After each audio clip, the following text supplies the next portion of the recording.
Joining us now, Mike Matranga, former special agent in the Presidential Protection Division of the United States Secret Service. Good to see you, sir. I appreciate it. Do you really believe after 4 days the Secret Service doesn't know who put the baggie there?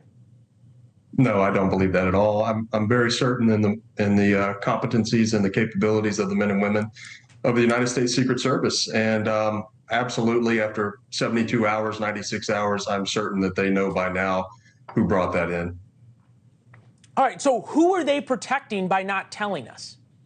I don't think it's necessarily they're protecting anyone. I think that they want to make sure that all their T's are crossed and I's are dotted, and they want to prevent any misinformation as possible. Taking a tactical pause, which they're very good at, and making sure that the facts are solid before they push out misinformation. We're living in an environment right now where politics drives everything, not necessarily for the good, whether it be left or right. And I think that the Secret Service is, just doing their due diligence, making sure that the information is correct before they spread it. Yeah, no, I get that. But at the same time, you've got a situation where I think we have to ask a reasonable question whether or not the Secret Service should be investigating. At some level, they may not have noticed that this baggie was dropped off.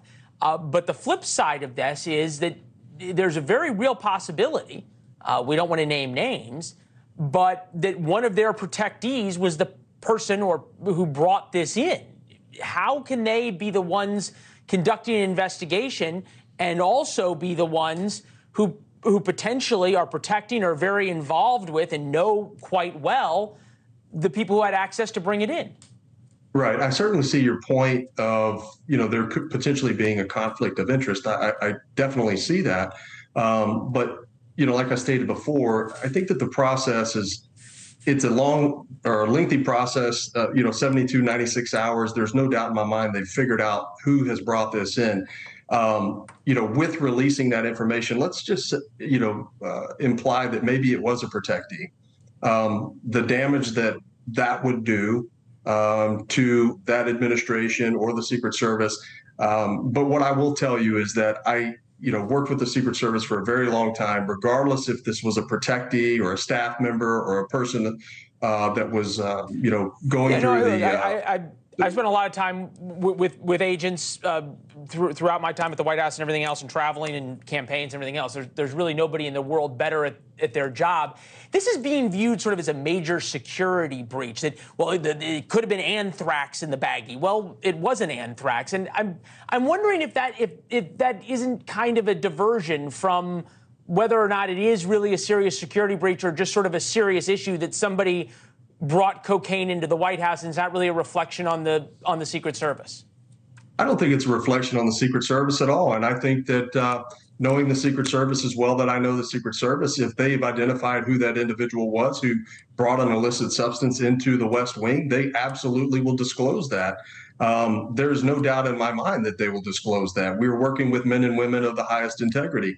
And so, yes, there could be a question of whether security was breached. The question of whether it was anthrax or cocaine, do we have or does the Secret Service have things that could identify which one was which? Of course they do. There's multiple layers of Secret Service protection from the front door to the West Wing. And I am certain that, I know where the majority of people want to go with this regarding certain protectees. I'm not willing to say that that's potentially where it came from. That's why, we're not either. Very, very smart. I think, look, you have to be fair. It very well could have been anyone. I think that's it's a great point. Hey, Mike, we got to run, but obviously, a member of staff. This week we're going to figure it out. We got to run, but this week we'll be talking to you more as it comes out. We hope that you're right that they figured it out, and you're right that we're going to be told who it is. Mike, thank you. Thanks for watching. Go to newsnationnow.com to find NewsNation on your television provider. And don't forget to subscribe. Click the red button to get more of NewsNation's fact-driven, unbiased coverage.